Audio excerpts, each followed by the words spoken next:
Halo, assalamualaikum warahmatullahi wabarakatuh. Kembali lagi bersama saya Azza. Di sini saya akan presentasikan hasil yang saya dapat dari framework TOGAF yang diterapkan pada Enterprise Arsitektur, yakni saya mengambil studi kasusnya sekolah SMP Negeri 1 Bandung yang berada di Kabupaten Serang. Nah, di sini kita langsung saja untuk yang pertama kita masuk ke preliminary phase. Jadi preliminary phase dari si SMP Negeri 1 Bandung ini, jadi untuk intronya, SMP 1 Bandung ini sebagai institusi pendidikan menengah pertama yang berkomitmen untuk meningkatkan mutu layanan melalui transformasi digital.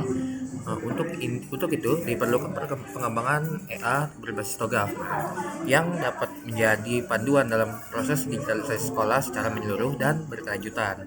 Nah, fase ini adalah langkah-langkah awal dari proses pengembangan enterprise architecture di tahap ini.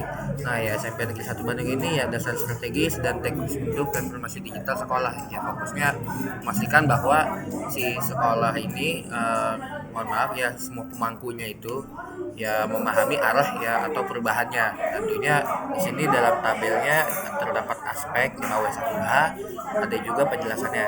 Nah, langsung saja di sini kita lihat bahwa pada bagian aspek ya, dari aspek apa pengembangan sistem absen dan pembelajaran berbasis digitalisasi yang berfokus kepada website guna mengurangi sistem yang disebutkan fisik. Nah, selanjutnya siapa yaitu kepala sekolah, teknologi informasi sekolah, teknologi informasi sekolah, perwakilan guru dan staf Sarpras. Nah, Sarpras ini apa sih? Sarpras itu sarana prasarana. Ini adalah nama lain dari staf tata kelola. Atau bisa dibilang tata usaha. Selanjutnya when-nya kapan ya, inisiatifnya mulai berjalan pada semester 4 dengan fase preliminary, fase A dan B. Nah, yang dijadwalkan setelah selesai UTS agar dapat lanjut ke fase-fase berikutnya. Nah, selanjutnya di mana ya pastinya tentunya kita adakan di lingkungan sekolah tersebut. Nah, mengapa diadakan? Karena ya untuk menciptakan sistem informasi sekolah yang efisien, terintegrasi dan siap mendukung pembelajaran yang lebih modern gitu. Nah, yang terakhir nih ya bagaimana? Nah, kita tentunya pasti ngikutin framework TOGAF ADM ya, dimulai dari preliminary phase untuk mendefinisikan lingkup, prinsip, dasar dan peran stakeholder dalam arsitektur sistem informasi sekolah. Nah, yang pertama pastinya kayak menentukan arahnya. Pasti yang pertama tentunya kita akan mengarah diawali dengan domain bisnisnya yang mencakup proses konsultasi manajemen manajemen program sosial hingga mekanisme evaluasi dampak sosial. Nah, yang kedua itu ada domain aplikasi. Nah, di SMP 1 Bandung ini kebetulan belum memiliki aplikasi yang menunjang kegiatan belajar mengajar. Nah, yang ketiga itu ada domain data.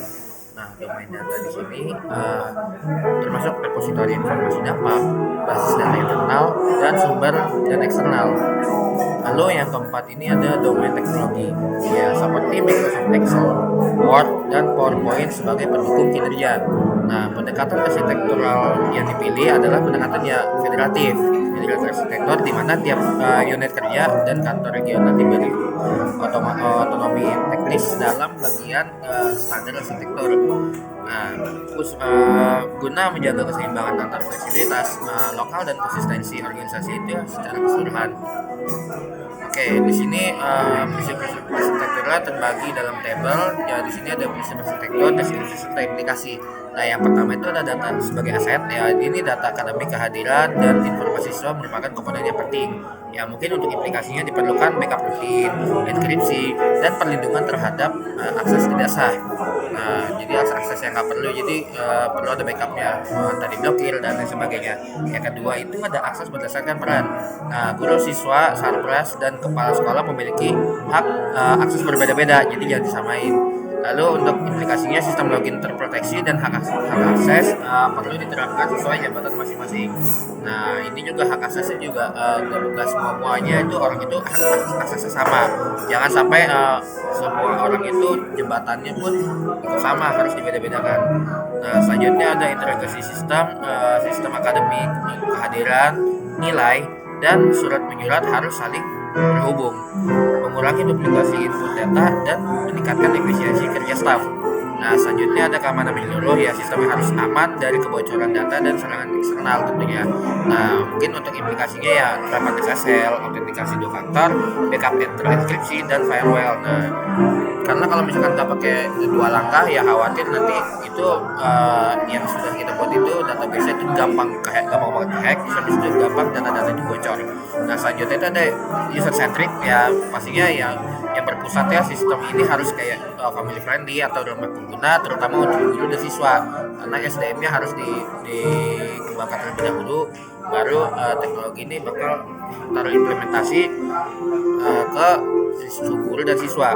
Nah, implikasinya gunakan antarmuka sederhana, lakukan pelatihan rutin untuk si pengguna. Nah, lanjut untuk standarisasi dan dokumentasi, semua sistem mengikuti standar teknis dan dokumentasi secara jelas. Lanjutannya, buat panduan teknis SOP internal dan dokumentasi untuk proses audit secara pengembangan. Lalu ada yang terakhir, ada agility dan innovation ready. Nah, sistem ini dapat menyesuaikan dengan perubahan kebutuhan pendidikan. Nah, ya pasti implikasinya gunakan arsitektur modular dan proses pengembangan agile agar mudah diperbarui. Oke, selanjutnya untuk repository di sini ada 5. Yang pertama pastinya ada library referensi, pastinya SOP sekolah dan kebijakan internal. Lalu yang kedua ada model arsitektur, yakni diagram sistem akademik sekolah, misalnya kayak alur pengumpulan nilai, alur permintaan surat, alur izin sakit. Nah, untuk arsitektur roadmap-nya ya terdapat tahapan digitalisasi dari sistem nilai yang masih manual lalu menjadi sistem Excel. Nah, yang keempat ini ada compliance logs, mungkin laporan evaluasi apakah implementasi sistem itu sesuai dengan standar EA dan prinsip yang ditentukan. Lalu yang kelima ini ada katalog aset TI, yaitu inventarisasi komputer lab, guru, server router, serta software yang dimiliki Office, antivirus, lisensi, platform belajar di situ tentunya.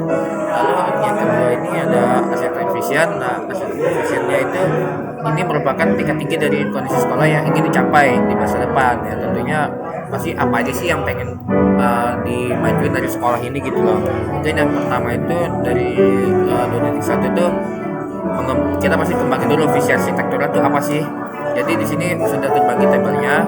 Untuk super activity-nya tuh punya 4 gitu. Di dalamnya itu ada pendukung infrastruktur sekolah kayak gedung, fasilitas internet.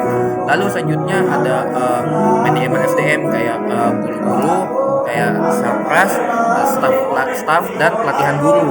Lalu yang ketiga itu ada kayak pengembangan teknologi, kayak misalkan kayak ada Excel, Word, dan PowerPoint. Nah, yang terakhir itu ada pengadaan layanan, mungkin kayak pelajaran, lab, school, psikolog, dan sekolah. Nah, lanjutnya untuk primary aktif di sini terdapat ada 5 di sini ya. Mungkin untuk ada masukannya ya kayak input, proses, kayak keluaran, pemasaran, serta layanan tentunya. Lanjut di sini juga dijelaskan juga. Sorry ini mohon maaf ini ternyata ada penjelasannya di bawah karena terpotong. Mungkin untuk masukan inputnya di sini yang pertama ada data siswa dan orang tua, kurikulum dan silabus, sarana dan prasarana, peraturan dinas, dan masukan komite sekolah. Lalu yang kedua di sini ada prosesnya itu ada kegiatan belajar mengajar, penilaian dan evaluasi siswa, pembinaan kesiswaan, kayak kegiatan ekstrakurikuler, lalu komunikasi si orang tua. Nah, yang ketiga di sini ada keluarannya itu kayak ada nilai dan rapor siswa, prestasi akademik dan non akademik, laporan kehadiran serta siswa berkarakter. Nah, yang keempat ini ada media sosial, ada sekolah, ada prestasi siswa, kegiatan sekolah yang dipublikasikan. Nah, yang terakhir itu kayak ada layanannya. Nah, yang layanan pertama itu kayak portal nilai online, konsultasi guru PDPK. PDPK itu apa sih? PDPK itu kayak pendidikan dasar pertumbuhan karakter di sekolah. Jadi itu bahasa lainnya dari guru BK.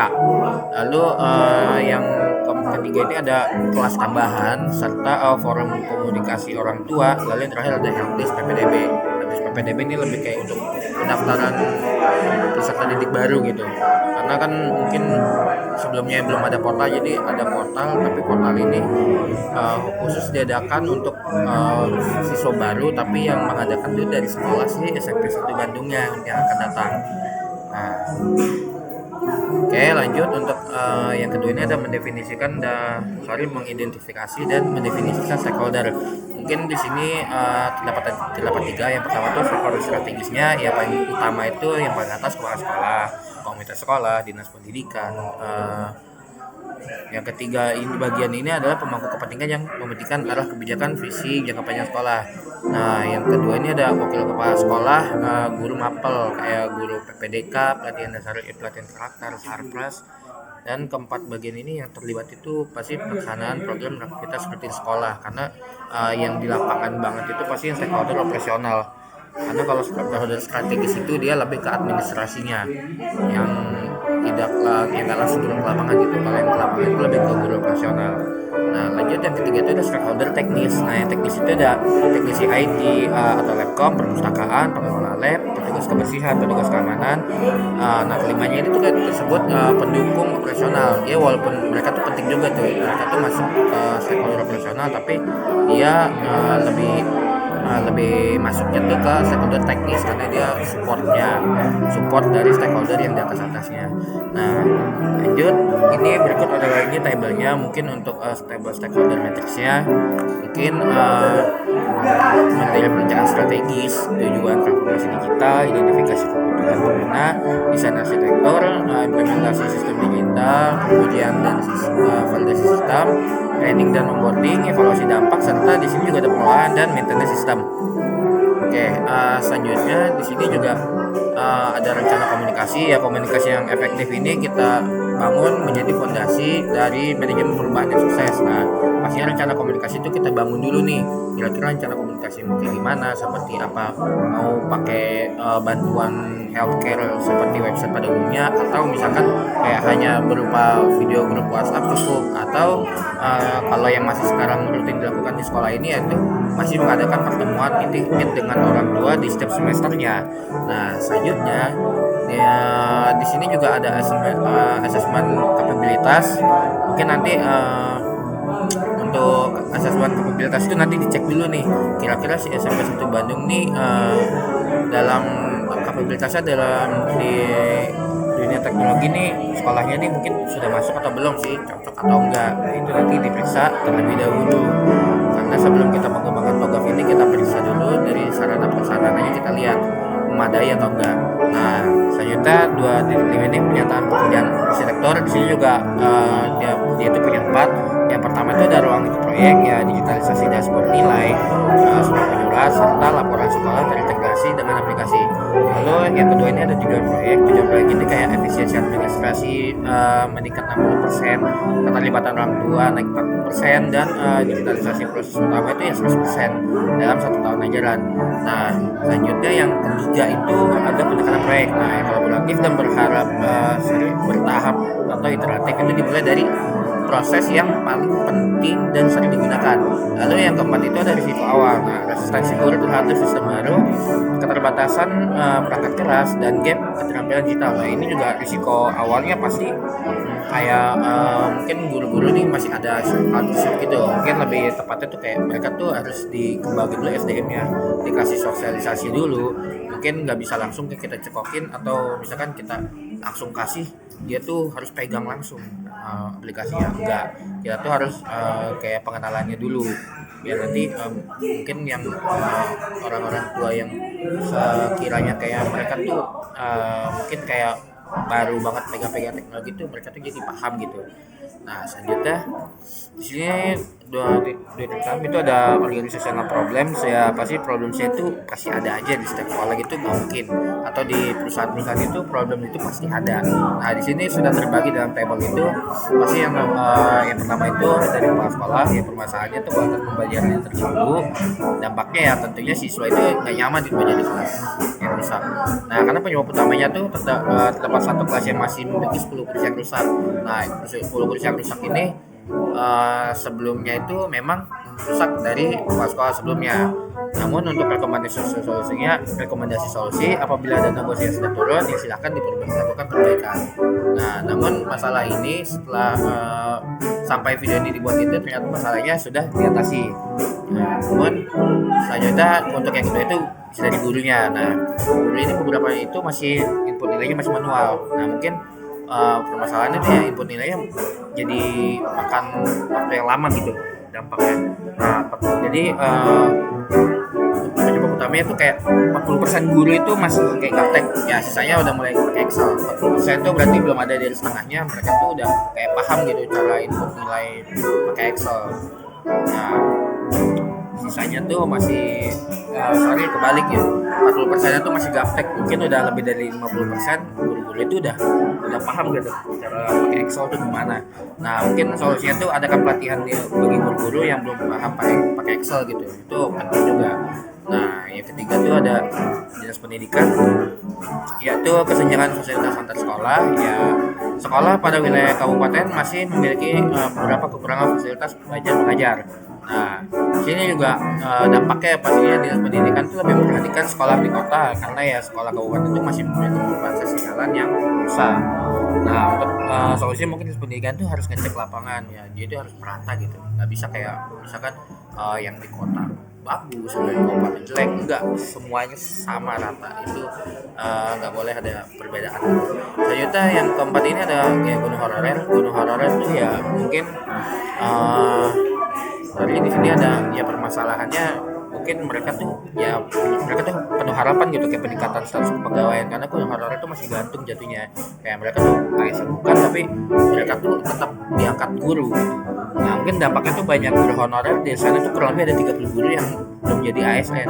Jadi untuk pegawai ASN itu cuma 18 saja, sisanya 30 guru itu masih honorer. Ya mungkin ada mungkin di sini permasalahan utamanya orang yang ikuti ASN itu belum memenuhi syarat, mungkin entah dia masih D3 atau misalkan S1-nya baru selesai, atau misalkan mereka tuh kayak ini tuh mereka tuh banyak yang surat-surat dokumennya belum lengkap gitu, atau mungkin dari tesnya juga nggak lulus, jadi mungkin dia harus mengikuti tes tahun depannya lagi. Nah, mungkin solusinya tuh peningkatan pelatihan bagi guru honorer ya, guna melatih skill tes CSN atau calon aparatur sipil negara gitu. Nah, yang terakhir nih orang tua atau siswa komunitas sekolah. Nah, mereka tuh mungkin ingin transparansi dan komunikasi aktif di sekolahnya. Nah, mungkin dampaknya tuh ya sekolah dan orang tua tuh jadi bisa komunikasi. Mungkin penyebab utamanya orang tua tuh kayak tidak membaca surat edaran, mungkin sedangkan sekolah itu hanya memberikan kepada murid yang berpotensi. Mungkin tuh kirim surat itu berpotensi. Oke, sorry, ini tuh jadi sekolah tuh udah kirim, cuman muridnya tuh kayak berpotensi nggak disampaikan, mungkin entah suratnya hilang, rusak, atau mungkin sobek. Nah, mungkin sarannya tuh ya kirim surat itu tidak menggunakan fisik dan menggunakan via email, atau via email langsung kepada orang tua yang bersangkutan. Nah, yang terakhir tuh ya murid tuh minimnya sarana-prasarana seperti buku, perpustakaan, dan laptop misalnya. Nah, dampaknya tuh bahan belajar itu murid tuh masih terbatas. Nah, di sini juga mungkin penyebab utamanya mereka tuh beberapa buku tuh kayak rusak sehingga tidak dapat digunakan, serta komputer benar-benar sedikit. Mungkin solusinya tuh ya sekolah itu memperbarui buku yang rusak dan menambah beberapa komputer guna menunjang pembelajaran. Mungkin sampai video ini dibuat buku-buku itu telah diperbarui. Lanjut ini untuk selanjutnya ada solution konsep. Mungkin untuk di sini ada terbagi dari 4 table, mungkin untuk channel ya untuk sekolah. Komponen utama dari channel ini tuh sekolah seperti aplikasi informasi siswa, web, media sosial, Facebook, WhatsApp, grup, Instagram, email sekolah, papan pengumuman digital. Nah, selanjutnya itu ada front office, mungkin dia buat pendaftaran siswa baru online, informasi jadwal dan pelajaran, sistem informasi nilai, portal keluhan atau urusan orang tua, layanan cetak ijazah dan rapor. Mungkin juga middle office kayak manajemen kurikulum, jadwal guru, koordinasi kegiatan sekolah, serta penilaian kinerja guru, perencanaan program OSIS dan ekstrakurikuler. Dan terakhir itu untuk back office-nya dia ada sistem keuangan BOS, HR guru dan staf, absensi gaji, inventaris sekolah, jaringan internet dan IT support database ini. Lalu di terakhir itu ada arsip digital juga. Nah, selanjutnya kita bisa masuk nih ke BMC. Nah, jadi kan semua perusahaan itu atau semua usaha itu lebih tepatnya mungkin pengusaha dan lain sebagainya, mereka tuh juga punya BMC, tapi instansi juga punya BMC kok. Mungkin mereka kan punya keuntungan tersendiri ya. Jadi dia tuh ya langsung saja mungkin di sini kita sudah terbagi beberapa. Di sini ada key source, mungkin ada value proposition, di sini ada channels, ada key activities, key partners, revenue streamnya, ada structure, di sini juga ada customer segment, sama di sini juga ada customer relationship. Nah, mungkin di sini key partnernya di sini juga ada 4. Mereka tuh punya dinas pendidikan dan Pemda, perusahaan penerbit buku, komunitas pendidikan, kunjungan industri. Mungkin perusahaan penerbit bukunya baru ada Erlangga saja. Nah, selanjutnya untuk kunjungan industri itu lebih ke industri makanan sama industri pakaian gitu, tekstil.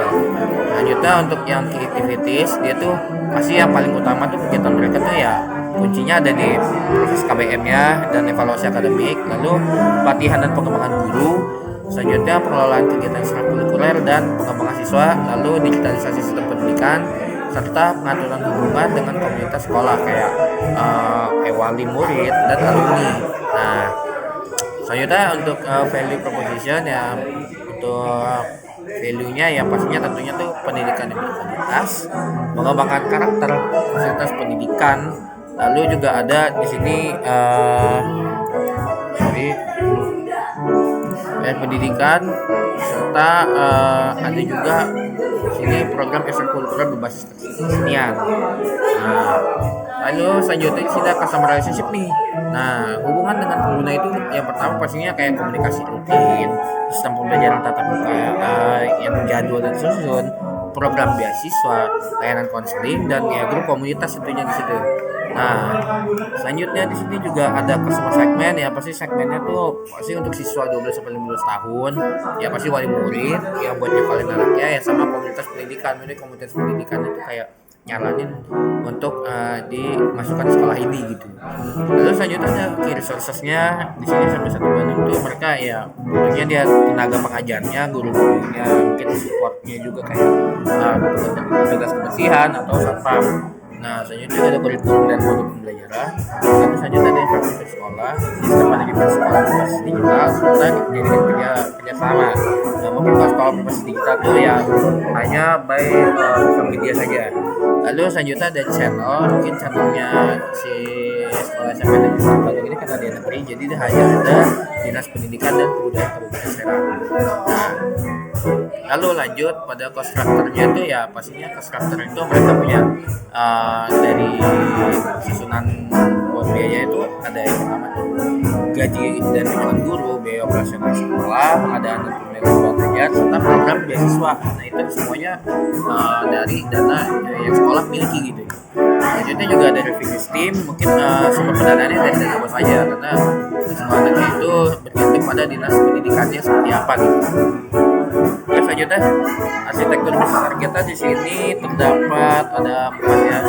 Dan yang pertama tuh digitalisasi administrasi akademiknya, kayak memastikan nilai, absensi, dan jadwal pelajaran melalui sistem informasi sekolah berbasis web. Lalu yang kedua itu ada integrasi sistem perpustakaan dan inventaris sekolah agar pengelolaan aset menjadi lebih akurasi dan efisien. Oke, selanjutnya cek ini ada sistem pendukung keputusan untuk sekolah, beberapa dashboard manajemen kinerja guru, serta juga ada presensi dan hasil pelajaran. Lalu yang keempat itu ada penguatan sistem pelaporan seperti kayak monitoring kegiatan, sekolah berbasis data digital dan visualisasi capaian gitu. Lalu selanjutnya di sini ada gap, mungkin di sini itu punya gap juga, mungkin yang tinggi, ada yang sedang juga, mungkin juga ada yang rendah. Mungkin di sini juga ada yang rendah, mungkin di sini sedang tinggi. Mungkin yang pertama itu pengelolaan nilainya dulu. Di sini juga kondisinya itu sampai sekarang itu mereka masih manual menggunakan Excel, malah ada yang masih pakai menggunakan buku. Lalu sistem digitalnya itu masih kalau targetnya itu masih kita pengen itu semuanya terintegrasi. Itu gapnya gede banget. Dari buku atau Excel, kalau dari Excel masih agak, cuman mungkin masih bisa jauh. Itu buku itu lebih jauh banget. Buku masih kertas, kalau ini kan udah digitalisasi ya. Jadi gapnya tinggi gitu. Lalu selanjutnya prosesi guru dan siswa ya itu masih kalau prosesi guru malah ya benar terus aman, jadi mereka tuh agak parah. Nah mungkin target bisnis kita tuh kayak digital dengan autentikasi, mungkin tak bisa ada fingerprint atau face recognition gitu. Nah ini mungkin lebih ke sedang karena ini nggak bisa dibilang nggak terlalu parah, tapi ini lumayan berdampak gitu. Lalu yang ketiga tuh komunikasi orang tua ke guru tuh ya melalui WhatsApp pribadi, tapi portal komunikasinya harus dari sekolah itu untuk targetnya. Karena kalau misalkan cuma WA pribadi kan bisa ganti nomornya. Mungkin kalau untuk portal komunikasi itu portal itu kemungkinan gantinya tuh kecil gitu, karena untuk runningnya tuh lama. Mungkin di sini juga gapnya tinggi gitu, karena kan lumayan ya dari WA pribadi terus tiba-tiba naik langsung ke portal itu kan dia kan kita istilahnya sekedar ini masih portal, tapi portal ini dia tuh punya fitur lain-lainnya gitu di dalamnya, nggak cuma portal, mungkin entah call center atau misalkan mungkin juga ada layanan-layanan lainnya untuk seputar dari si sekolahnya gitu. Jadi selanjutnya di sini juga ada laporan kegiatan sekolah. Mungkin nanti laporan itu mereka tuh pakai Word atau dia cuma pakai PowerPoint Microsoft. Nah mungkin target bisnisnya nanti tuh dashboard laporan itu kayak berbasis data, misalkan pakai jadi tuh input pakai database. Jadi itu mereka tuh input nanti disediain kayak Dropbox gitu, mereka tuh disuruh isi nih, misalkan mereka tuh ada kegiatan apa tanggal berapa, nanti mereka kalau perlu kasih di situ ada foto. Nah foto dulu baru nanti fotonya kirim.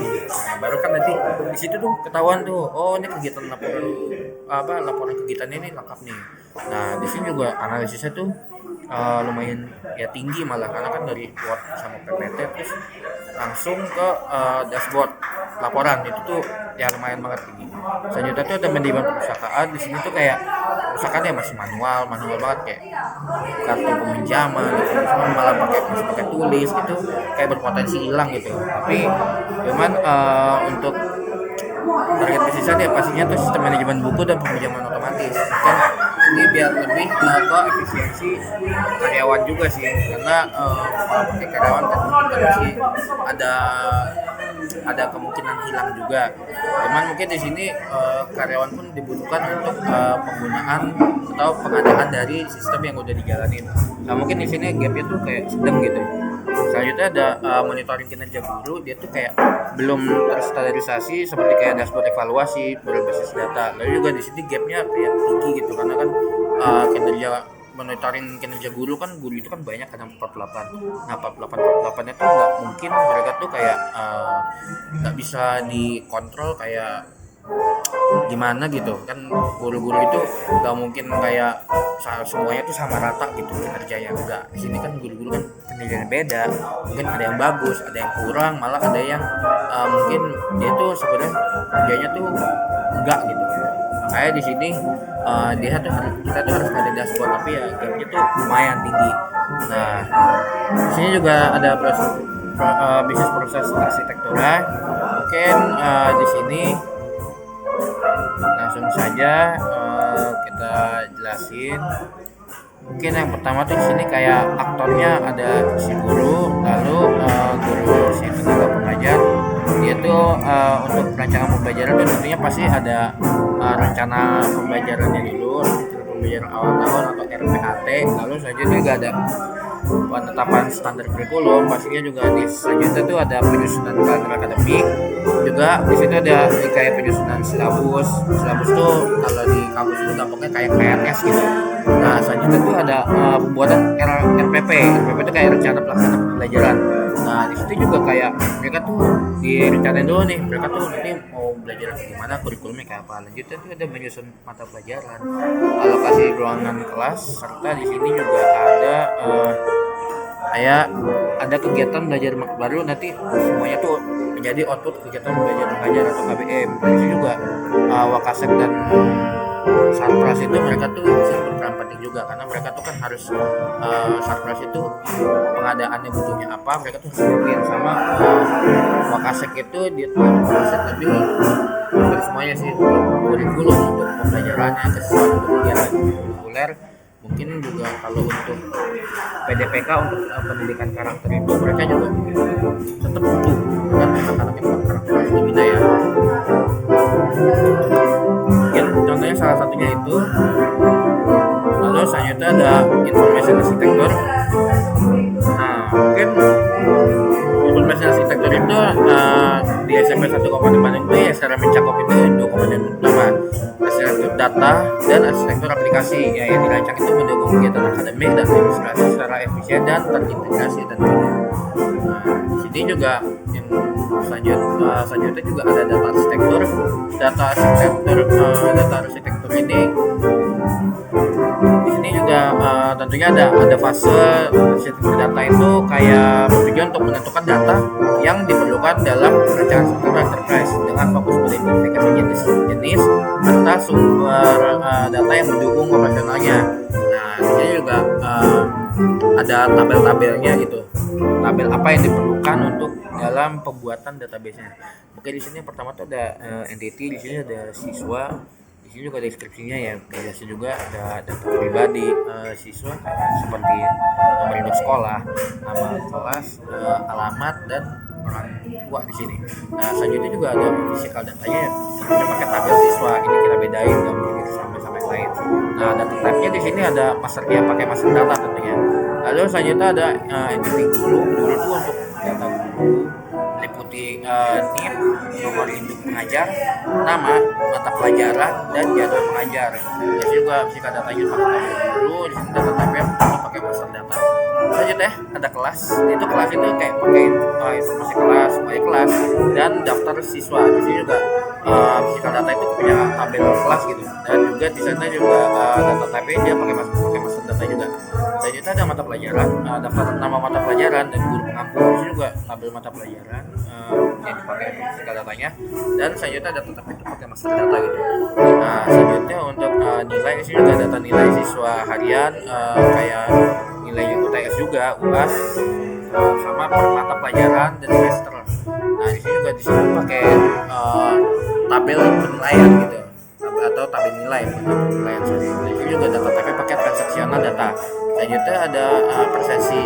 Di sini deskripsinya juga data kehadiran siswa dan guru setiap harinya. Nah, di sini juga ada tabel presensi dan data transaksional data. Selanjutnya ada titik jadwal pelajaran, sudah jadwal harian pelajaran setiap kelasnya, dan masih banyak lagi kalau mau ditambah atau diambil nanti ke depannya. Ini juga nanti pakai tabel jadwal pelajaran. Di sini juga tetapnya pakai transaksional data. Selanjutnya masih ada lagi kayak pembayarannya juga, kita butuh pembayaran itu untuk informasi transaksi, pengeluaran dan biaya lainnya. Pengeluaran itu kayak transaksi itu kayak lebih misalkan kita belanjanya nanti bakal disimpan kemana, nanti udah berapa aja itu harus kita terserah. Nah, satu tabel pakai tabel pembayaran dan juga transaksional data type-nya. Selanjutnya untuk pengguna sistem dia tuh pakai data akun login, admin, guru, wali kelas, orang tua, itu juga mereka tuh andil gitu untuk pengguna sistem. Dari sini juga pakai tabel pengguna dan untuk data transfer data. Selanjutnya untuk pengguna sistemnya, untuk backend-nya itu ada data akun login, admin, guru, wali kelas, dan orang tua. Nah, di sini juga ada tabel pengguna untuk ini physical datanya dan master datanya pakai untuk data tipenya pakai master data. Nanti ada log aktivitas, dia juga pakai lewat login dan aktivitas pengguna dalam sistem. Itu juga pakai tabel log aktivitas dan transaksional data. Selanjutnya ada pengumuman notifikasi, dia pakai data notifikasi sistem seperti info ujian, kegiatan sekolah dan lain-lain. Di sini juga pakai tabel notifikasi transaksional data. Selanjutnya di sini juga ada aplikasi arsitektur. Mungkin aplikasi arsitekturnya itu meskipun arsitekturnya tuh belum ada gitu, jadi tuh kita tuh saya tuh bakal ngerancang gitu buat si gimana caranya sampai Negeri 1 Bandung tuh tetap punya aplikasi arsitektur. tapi ini baru hanya mode perancangannya aja. Mungkin di sini ada 4 perancangan. Mungkin untuk aplikasinya ada sistem informasi proses akademik atau bisa dibilang juga siakat. Mungkin fungsinya itu kayak manajemen data siswa, guru, kelas, nilai dan rapor.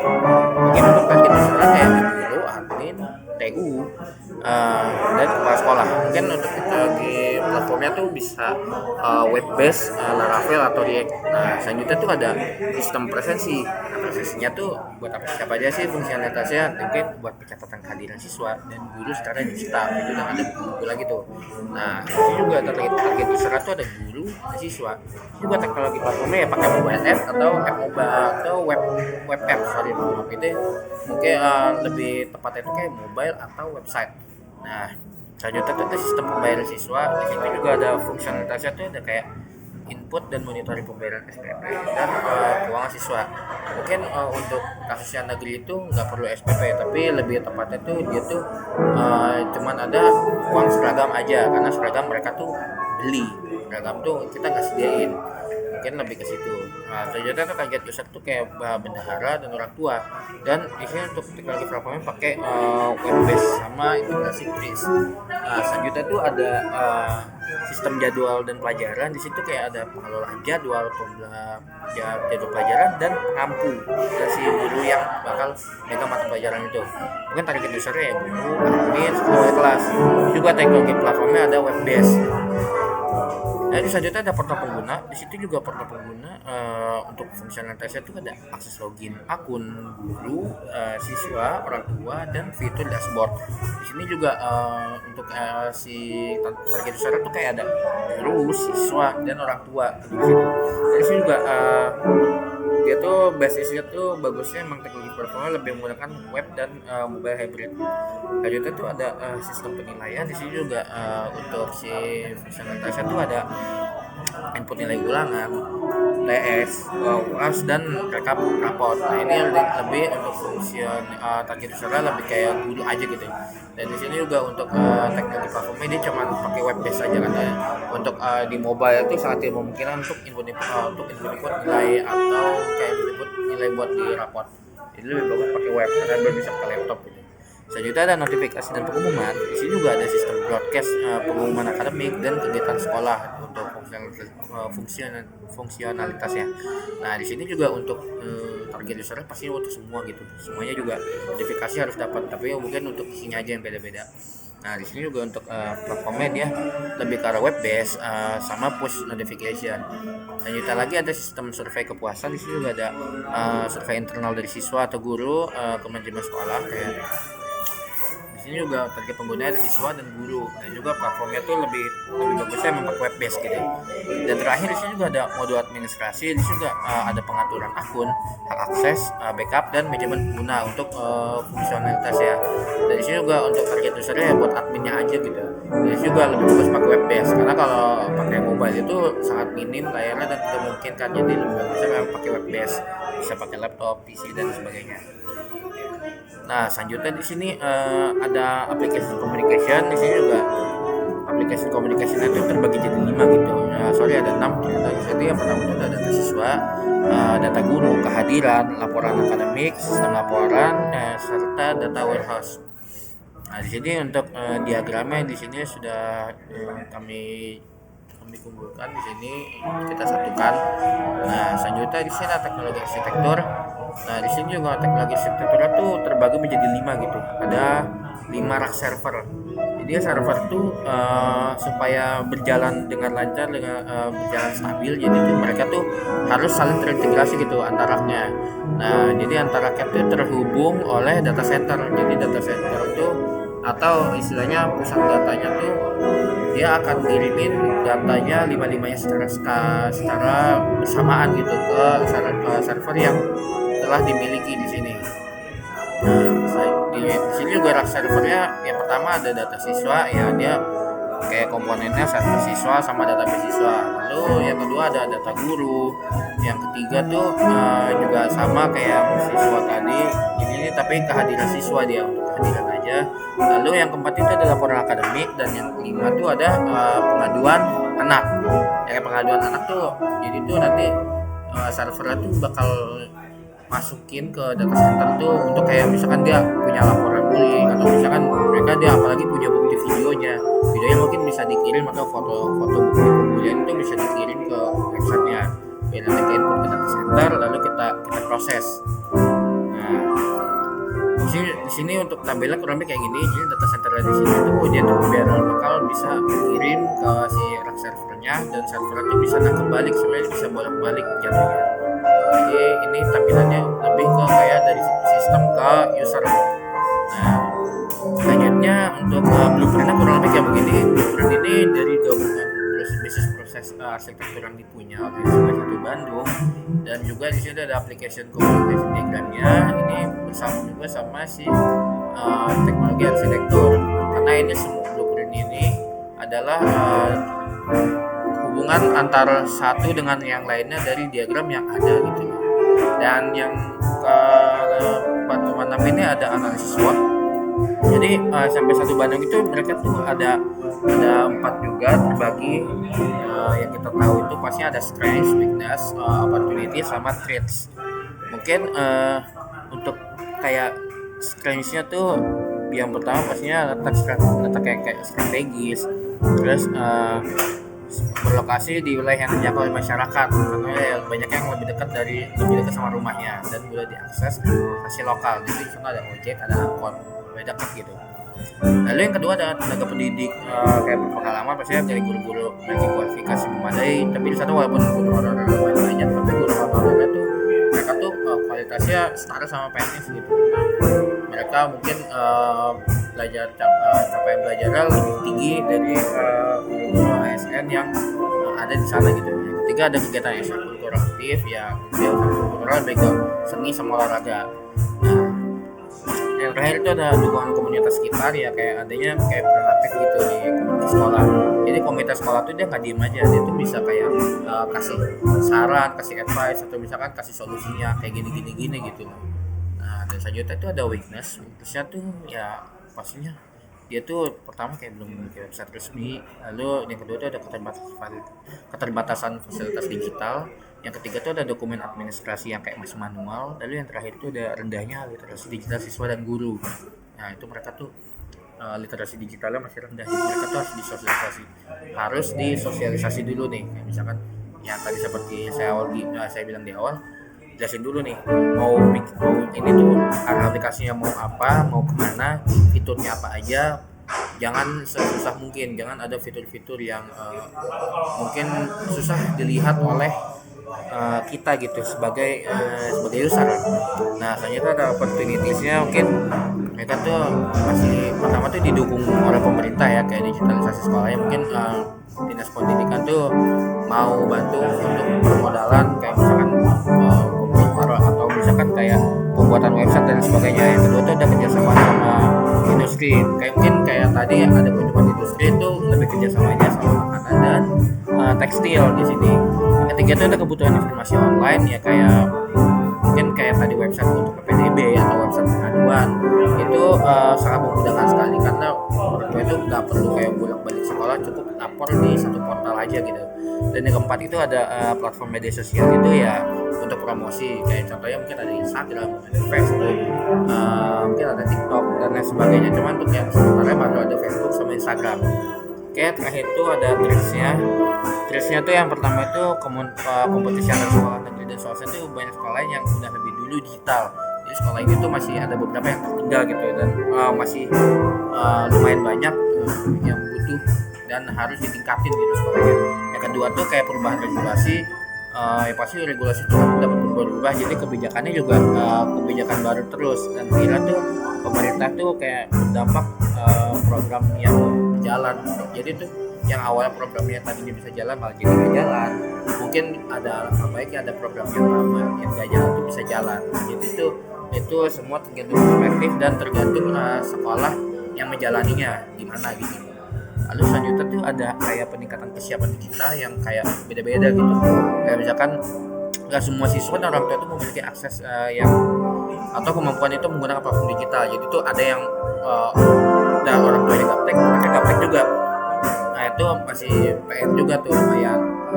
Dan Yang keempat itu misalnya keamanan data, ya keamanan datanya kayak rentan banget, jadi kayak digitalisasi yang dilakukan gak pakai standar keamanan tuh kayak bisa jadi kayak ada kebocoran. Kayak contohnya misalkan kita naik sepeda tapi bukan sepeda, lebih gampangnya kayak misalnya kita naik motor tapi kita nggak pakai helm.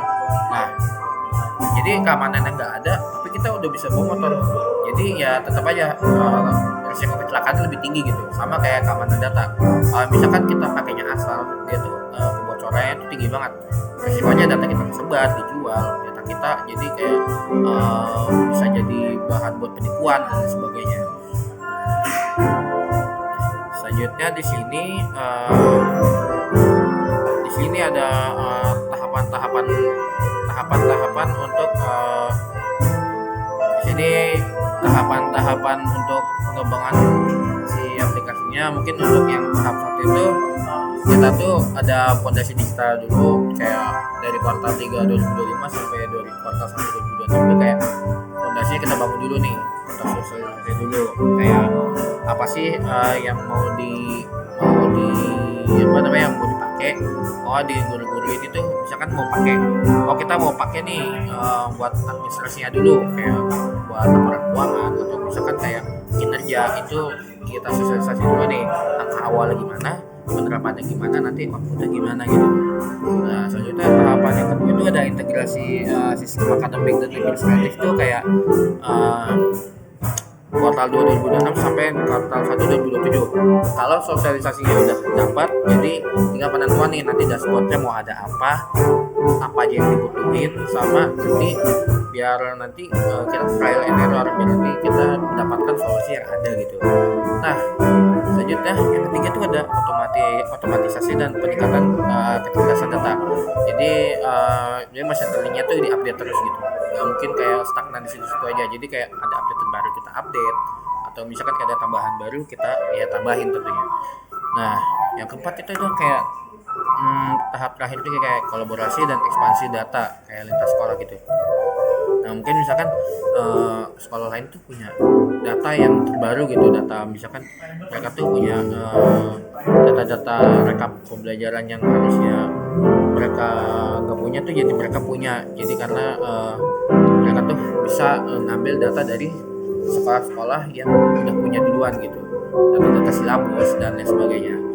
Nah, yang terakhir ini belum terakhir juga, mungkin untuk key performance indikatornya mungkin kuartal 3 2025 sampai ke kuartal 1 ini mungkin ya 100% dari sekolah itu menggunakan sistem digital, karena fondasinya itu udah kita kuatin, jadi harusnya dengan percaya diri saya 100% tuh guru-guru tuh udah harusnya bisa pakai gitu. Sama minimal dokumen tuh 70% lah yang udah kita gitu. Yang kedua ada integrasi sistem akademik, ini tuh juga 90% guru harus sudah bisa, untuk 100% data siswa udah harus ke input semua, udah nggak ada perlu kertas lagi. 70% kegiatan administrasi surat-surat izin tuh ya udah digital aja gitu. Paling sisanya ya kertas-kertas tuh yang benar-benar yang belum bisa masuk aja. Mungkin selanjutnya ada otomatisasi dan kecerdasan datanya ya minimal 5 fitur, 50% keputusan, ya sistem evaluasinya juga harus ada di situ. Dan tahap keempat ini ya kolaborasinya, mungkin kolaborasi itu mereka digital minimalnya tuh 3 sekolah mitra itu harus ada collab sama sekolah lain gitu. Jadi digital sistem e-learningnya dan PPDB-nya tuh digunain oleh 100%. Siswa tuh udah nggak ada lagi tuh brosur kertas, ya mereka tuh udah arahin aja ke portal semuanya, biar nanti dikelola di server PPDB, nanti database masuk ke sekolah, nanti tinggal dikelola sama tim IT gitu. Nah, kesimpulannya mungkin perancangan AI ini untuk program SMP 1 Bandung itu kayak transformasi yang kayak berkelanjutan gitu dan selaras untuk pendidikan sekarang, karena walaupun tadi gapnya masih lumayan banyak dan mungkin SMP 1 Bandung Kabupaten Serang ini masih butuh beberapa pembenahan, tapi SMP 1 Bandung ini menurut saya pribadi pun ya di sini mereka tuh masih punya peluang gitu, mereka tuh masih ada chance untuk mengikuti transformasi digital yang ada. Nah, maka dari itu untuk sekolah SMP Negeri 1 Bandung ini fondasinya sudah diperkuat, mungkin untuk di transformasi digital yang lainnya tuh dapat gitu, dan apa yang ingin ditambahkan ke depannya tuh mereka tuh bisa gitu. Nah, mungkin itu saja penjelasan dari saya. Sekian, mungkin mohon maaf apabila ada kayak kesalahan kata, kesalahan ucap maupun yang kurang berkenan. Mungkin sekian. Assalamualaikum warahmatullahi wabarakatuh.